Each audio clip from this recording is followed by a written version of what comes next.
Hello, my dear friends. How are you? It's very cold outside, so it's a good idea to stay indoors with a cup of hot something and a good book to read. Cheers.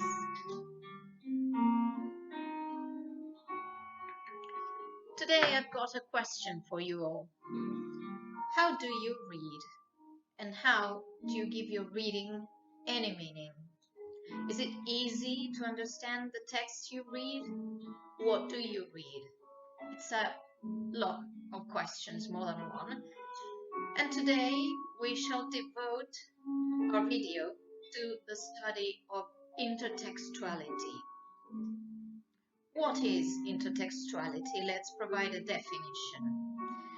Post-structuralist scholars decided to say that intertextuality is the way in which meaning within a text is related to other texts. That is to say, based on de Saussure's ideas about meaning in language, you know that meaning is not fixed, but when something has been given a meaning, it is arbitrary, and it doesn't just depend on itself, but it depends on the meanings of other things. So it is not only what it means, but what it doesn't mean. In the case of texts, something very similar happens. When you're reading a text, it will happen to you that you immediately relate the text to something, or you identify something that it does not resemble, differences and similarities. Therefore, the text is kind of trespassed by a number of other texts and other influences that come from the reader's mind. Sometimes this influence is overt and sometimes it's covert. What's the meaning of that? When it's overt, it means that within the text you will find a reference to another text. When it is covered, you will not see the printed word directly, but you will immediately relate a phrase, a word, or a passage to some other text. Now that we talk about all this, I shall provide a clear example of this in the next video with a comparison between a ballad, the Trois Courbes, and a poem, The Raven, by Edgar Allan Poe. I hope you enjoy it. Bye-bye.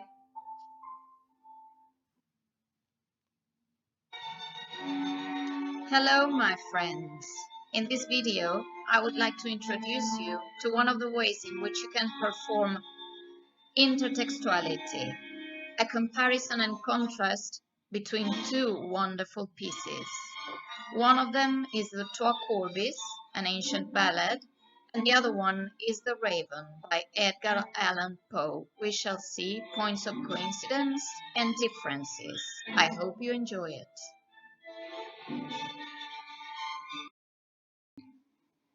Now, let's talk about the points of coincidence. Think about the animal. What sort of an animal is a raven? Usually we relate it to death, because a raven eats carrion, but they cling, so there are two sides to these animals. Their aspect is a bit spooky. And in this case, in the ballad we've got two of them, and in the raven we've got one. In the ballad, the two crows talk to each other, so somehow they are animated, as in the personification in the fables. In the raven, it can talk, and it enters an argument with a persona. He even has a name. The name is Nevermore. If we go now to the people, in the ballad, we've got a knight. He is dead, and he has been abandoned by his friends and his family. Actually, he's probably beginning to rotten. His corpse lies still, and the ravens are about to eat him. In the raven, we've got a persona, or the alter ego of the author, who has been abandoned by the lost Lenore. And in this case, even though he is alive, he is willing to let himself die because of sorrow. The themes in common are death, loneliness, loss, and sorrow. Let's talk about differences now. The differences in structure between the ballad and the poem are very simple to see, and we shall not enter that discussion. But let's talk about the narrator or the persona. In the ballad, there is an external narrator who starts talking about the tale, and then there are two animals who discuss with each other. It contains an implicit moral for the audience to think about and reflect. Now, in the poem, the persona, or the alter ego of the author, explores through a powerful insight and the use of drugs his feelings and emotions with a psychological depth that is astounding. It leads the reader to think about his own emotions and feelings. And there's a bonus. There is another intertext between the raven and Greek mythology when Pallas is mentioned. Hey, I hope the comparison has been clear to you. Cheers. Now that you've seen the concept of intertext in action, I would like to go a bit further. Let's talk about Paul Barth. He was a critic and a scholar who proposed in 1977 the idea that once the work is published, the author is dead. What's the meaning of that? Okay, the meaning of that is that right now you're listening to a dead person, you're talking to a zombie or a corpse, or you're listening more than talking, because I'm the one talking, but as I published a few things, then I am dead. Whoa. Okay, that's not the meaning literally. The meaning is that once the work is published, when it comes to your hands as a reader, when it enters your home as audiovisual material, as a song or anything else, you take the piece and you own it and you apply your background knowledge into the piece. What he said was that before, the basis of meaning in a text was only attributed to the author himself, and nobody else could say what the text meant but the author.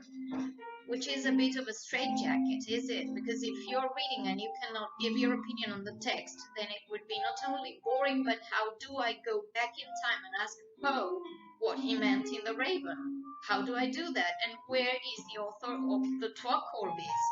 Was it a group activity? Who wrote it? So, what do? We sit back, we relax, we have a drink, and we understand that we can give meaning to a text as we read it. We can give meaning to a movie as we watch it. You can give meaning to this video as you're watching it. You can even talk to me right now. I'm not listening anyway, but you can do anything you want.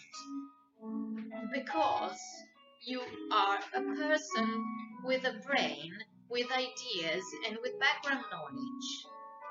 Therefore, Wallenbad meant to give the reader or the audience a part in the piece they are watching, reading. And there's something else we should bear in mind, because as we said before, meaning is not fixed and it can't be defined by what the piece is in itself, but according to other texts. So what happens with the media? What happens with the internet? Think about the hypertext. If you surf in one of these new encyclopedias, electronic encyclopedias, and then you click on a word which opens onto a new definition, and at the same time that one opens onto a picture or to a new definition, that is the idea of intertext. Everything is intertwined and interrelated. We talked about the function of ballads, sonnets, how they can be turned into songs. What about the raven? Do you think the raven could be turned into a song? I've got this one for you.